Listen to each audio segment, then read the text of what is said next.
Hoy, en mi opinión de los jefes.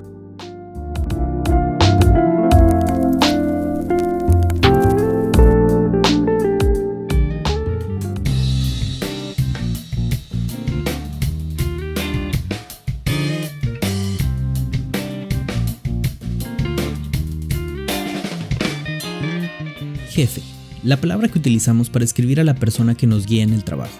Liderea las actividades, reparte las tareas, define responsabilidades y recibe quejas. Libra batallas por el equipo ante, adivinen quién, su jefe. Pero vamos a definirlo, tomando en cuenta la definición de la Real Academia porque ya saben, me encanta definir chingaderas. La palabra jefe es masculina, a pesar de que termina en es masculina. Existe el femenino de esta y termina en a, es jefa. Jefe o jefa es un superior o cabeza de una corporación, partido y oficio. También es un militar con cualquiera de los grados de comandante, teniente coronel y coronel en el ejército o los de capitán de corbeta, capitán de fragata y capitán de navío en la armada. Tradicionalmente el jefe o jefa es la máxima autoridad en un poblado. Para efectos dramáticos del podcast haré una distinción entre jefe y jefa, cuando se haga una comparación, porque, atendido el tema desde el punto de vista de su servidor, sí existe una diferencia entre tener jefe y jefa. No me refiero a las capacidades profesionales de uno u otro. No tengo dudas que cualquiera pueda ser buenos o malos. Más bien me refiero a la diferencia, ya que la educación en generaciones anteriores generó una distinción, misma que, afortunadamente, se está haciendo más estrecha y menos notoria con el tiempo. Todos, a excepción de los autoempleados y empresarios, tienen que rendir cuentas a uno o varios superiores en el trabajo. Pareciera que los nombres que usamos para definir estos puestos de mayor responsabilidad están inspirados en el valor de la persona. Afortunadamente, ya no es así. Sí, énfasis en el ya no es así.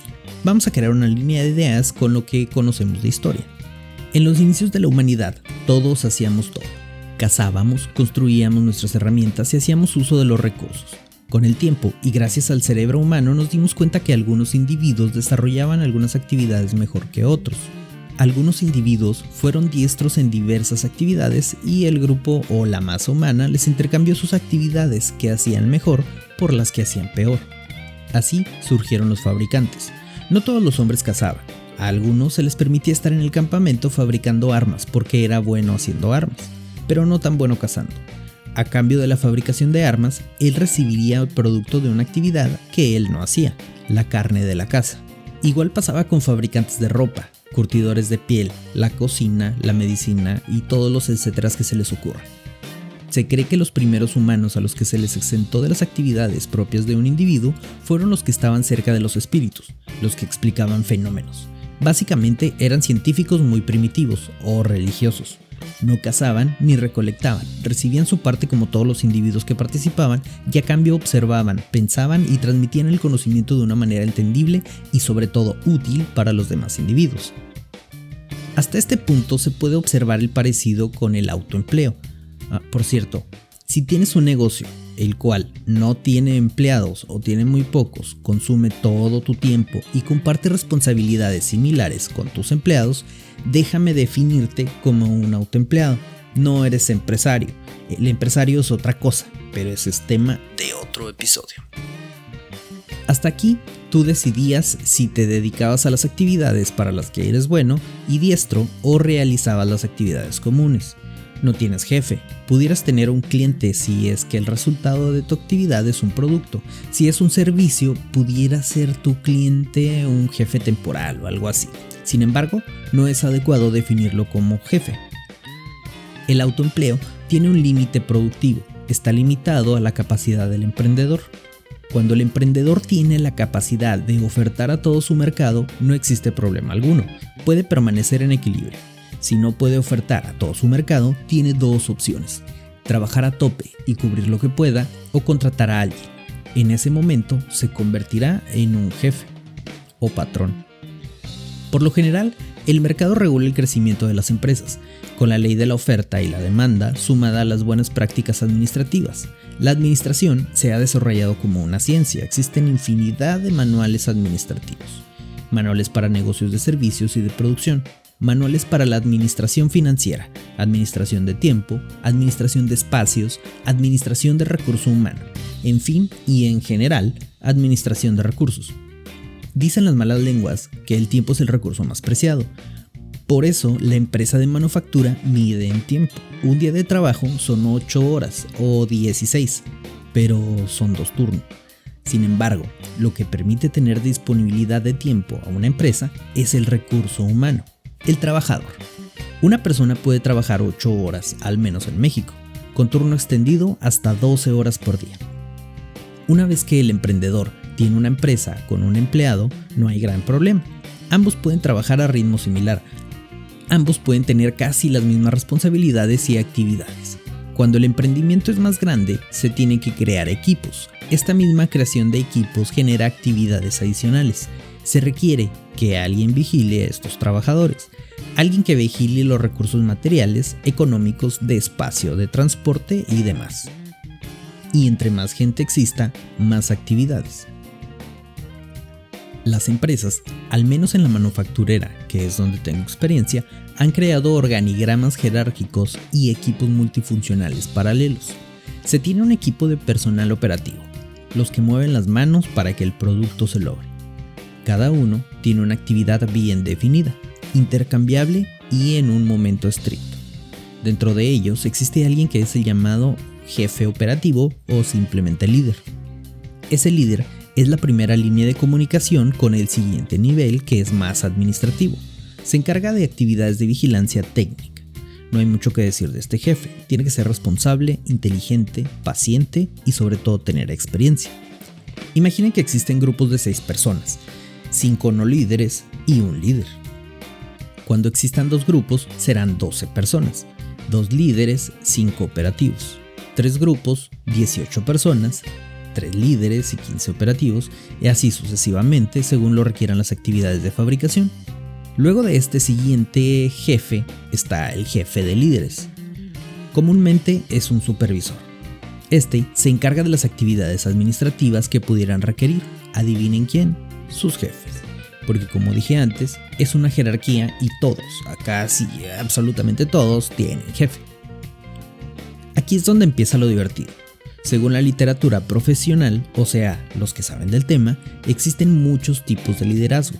No son nuevos. De hecho, la literatura que consultaba en la universidad era por ahí de los años 80 y ya estaba bien documentados los tipos de liderazgo. Hay uno que especialmente me gusta.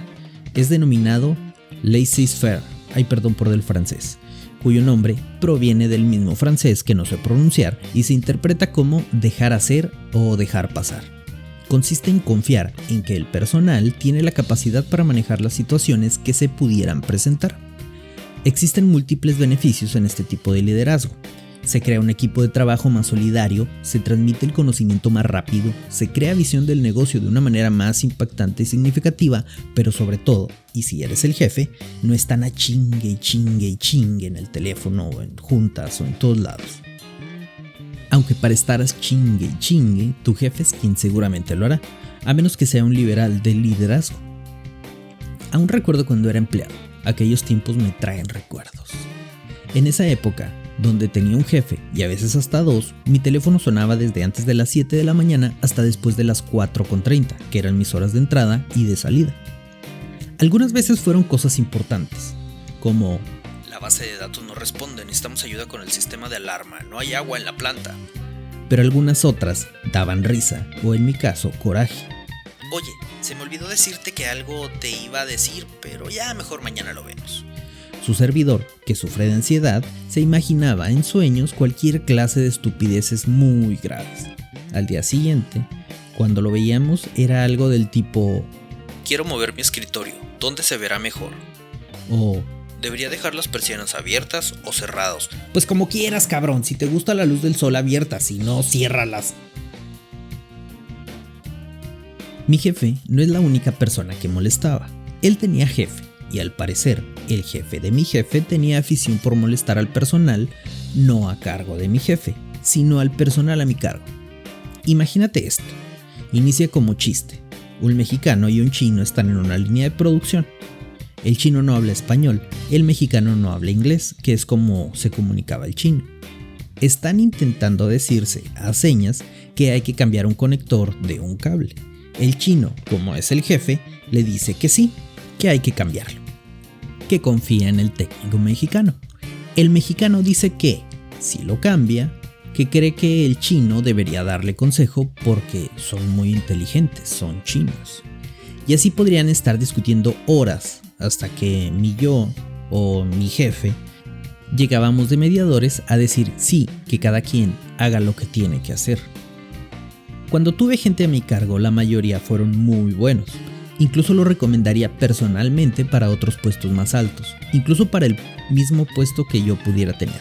Sin embargo, como jefe de algunos y por estadística, puedes encontrar elementos que no son tan eficientes o efectivos como para mantener su trabajo. Así era el Rolas, un güey que presumía título universitario, carreras técnicas, experiencia efectiva, todo lo que se puede pedir para ser un técnico de excelencia, o más bien un ingeniero de excelencia. Podría decir que hasta un gerente de excelencia, pero el Rolas no era más que técnico. Desafortunadamente, era deficiente en otras habilidades como caminar rápido, hablar bien o tomar una decisión. Se decidió su término de contrato. Un día, cualquiera, el que menos pienses, después de tener como 2 meses trabajando en mi equipo, teníamos que reparar un extractor de aire de un baño. Nada del otro mundo. El baño había estado inactivo durante algunos años y cosas como la banda, el motor y la turbina podrían estar dañadas. Le asigné el proyecto al Rolas, para que pudiera desempeñar todas las habilidades que había visto en su currículum. Sería su primer proyecto solo. La primera etapa marchó bien. Investigó la situación, tomó apuntes, hizo diagramas del funcionamiento o de cómo debería ser me presentó el plan con un acento sureño marcado.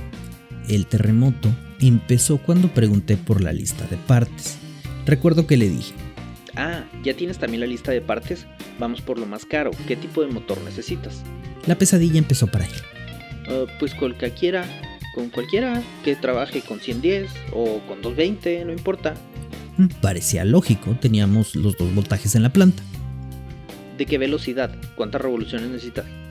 Y me respondió: pues no importa mucho, esas las podemos controlar con la polea y la banda. Parecía lógico. ¿De qué tamaño la polea y la banda? Aquí me empezó a impacientar. Pues la polea del tamaño que sea, no más que quede en el motor, y esa nos va a decir el tamaño de la banda que necesita. Cualquiera en mi situación hubiera hecho una recapitulación y así lo hice. El motor puede ser cualquiera, no importa el voltaje y no importa la velocidad, porque la vamos a controlar con las poleas. Pero para saber qué polea queremos, debemos saber qué velocidad queremos en la turbina. Para saber eso, necesitamos una relación entre 2 poleas y el mismísimo motor. Además, deben las poleas quedar en el eje del motor. El tamaño de la banda depende de las poleas, pero puede ser cualquier pinche motor. Qué bueno que no pregunté por el sentido del motor. En vez de eso, le pedí a otro de los muchachos que si podía hacer la lista de partes para poner en funcionamiento el extractor. Me pidió tornillos.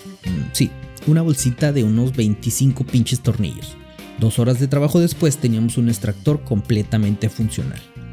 El Rolas quiso matar una mosca con un cañón. Todo estaba ahí en el extractor y solo necesitaba reparar unas conexiones eléctricas, un poco de limpieza y asegurar el motor con pinches tornillos. Intentamos darle una segunda oportunidad al Rolas, pero la verdad que no funcionó. Caminaba lento. Para todo necesitaba una herramienta especializada. Según él, para todo existía la herramienta adecuada. Un martillo solo metía clavos. Si había que golpear otra cosa, existía otro tipo de martillo que no se llamaba martillo, se llamaba golpeador de otra cosa y era especialmente para golpear esa otra cosa. Debo decir que he tenido buenos jefes, pero sé de buena fuente que existen jefes que le gritan al personal a su cargo, jefes que acosan laboral, personal y hasta sexualmente, jefes explotadores, jefes que no confían en su personal, jefes que compran donas, jefes que pagan con pizza o jefes que no permiten el café. Lo que puedo pensar es que si tu jefe te trata mal, siempre tendrá un jefe. Quéjate con su jefe, no te tientes el corazón, hazlo pedazos o nada más cambia de trabajo. Hay 2 palabras que comúnmente son mal utilizadas. Algunas personas me han llamado patrón sin realmente serlo. Pero vamos mejor a investigar el significado de patrón porque ya saben, me encanta definir chingaderas. Patrón tiene chingos de definiciones, 11 para ser preciso. También tiene femenino y masculino, o sea que puede haber patrones o patronas. Y está definido como defensor protector, puede ser el santo titular de una iglesia, santo elegido como protector de un pueblo o congregación religiosa, profesional o civil, dueño de la casa donde alguien se aloja u hospeda. O sea que si rentas casa, el dueño es el patrón. Persona a la que sirve un criado, también persona que emplea trabajadores. Esta era la que nos interesaba. Persona que manda un pequeño buque mercante, una embarcación de recreo, modelo que sirve de muestra para sacar otra cosa igual, metal que se toma como tipo para la evaluación de la moneda en un sistema monetario, también la planta en la que se hace un injerto y finalmente galería inmediatamente inferior en dignidad a la capitanía de una escuadra. La mayor parte de esto fue paja, pero bueno, está bien completar el conocimiento. Lo que nos interesa de todo esto es que el patrón es una persona que emplea trabajadores. Entonces, mientras que el jefe puede ser cualquier persona que ostente el liderazgo, el patrón es quien paga. Un patrón puede ser jefe y un jefe puede ser un patrón. En empresas grandes, lo más común es que el patrón sea la empresa y el jefe sea alguien más que se encarga de una actividad específica de un equipo. No pasa nada si me dicen patrón. Bueno, sí pasa, me incomoda un poco, me hace sentir como si fuera Pablo Escobar o alguno de esos narcolombianos. Ya no debo ver esas series. Hay jefes muy buenos y muy malos. En mi experiencia, un buen jefe es alguien que es claro en cuanto a sus expectativas, da retroalimentación constructiva y apoya a su equipo. También debe ser justo y tratar a todos los miembros del equipo de manera equitativa. Un buen jefe no solo da órdenes, sino que trabaja en equipo y está dispuesto a escuchar las ideas de su equipo. Si has tenido un mal jefe, sabes lo difícil que puede ser trabajar con alguien así. Un mal jefe puede ser abusivo, inseguro, incompetente o simplemente estar ausente. A veces, incluso pueden crear un ambiente tóxico en el lugar de trabajo. Si te encuentras en una situación de estas, es importante saber que no estás solo. Hablar con otros compañeros de trabajo, buscar apoyo de amigos y familiares y considerar hablar con alguien de recursos humanos son formas de manejar estas situaciones. Es comprensible pensar en abandonar un trabajo por el clima laboral o la relación con el jefe, pero ten cuidado, no dejes tu trabajo hasta tener otro seguro. La cesantía laboral podría extenderse más de lo que planeas, o esperas, o crees. Para lidiar con estos malos jefes, es importante documentar todo. Tener una buena organización del correo y mensajes de texto puede ayudar a aclarar los malos entendidos. Algunas veces podemos malentender situaciones o exagerarlas por la sensación de hartazgo. Una buena práctica es establecer límites saludables, hablar con compañeros del mismo equipo, otros equipos, familiares y amigos que trabajen fuera de la empresa son un buen punto de comparación. Esto te puede proporcionar puntos de vista adicionales.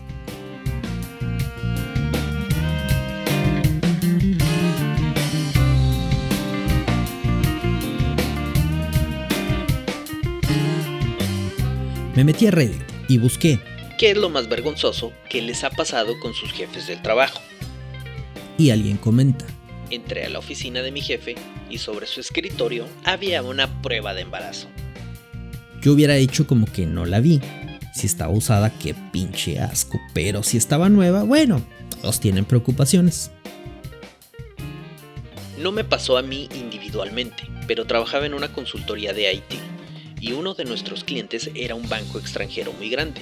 Cuando apenas empezaba el proyecto, nos metieron a todos en una sala de juntas para tener una videollamada con el vicepresidente de no sé qué rayos del banco. Un güey inglés, muy formal y toda la onda. Durante la llamada, con altavoz, a un güey del equipo se le ocurrió abrir un archivo de WhatsApp que le habían enviado. Por supuesto, eran los clásicos gemidos y el güey tenía el volumen a todo lo que da. El silencio espectral y las caras de los managers fueron como de película. De esta hay muchas.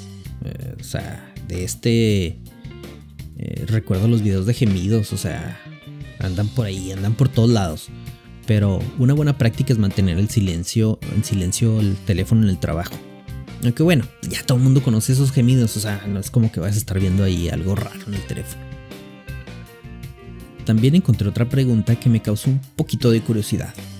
Dice: ¿a alguien le tocó ver cómo se desmadraba todo en el trabajo gracias a las idiotas del jefe? Y contesta: sí. De hecho, la última vez yo fui ese empleado que hacía todo. Era una pequeña agencia de publicidad, éramos 5 personas. Afortunadamente comenzó a levantar bastante bien y el trabajo comenzó a ser cada vez más. La solución de la jefa, poner a su amigo el imbécil a cargo. La oficina pasó de ser un lugar de trabajo a un lugar de retas de... LOL. No sé cómo se llama ese videojuego. Es un videojuego nerd, algo así. Donde nadie hacía nada porque el jefe te pedía que jugaras.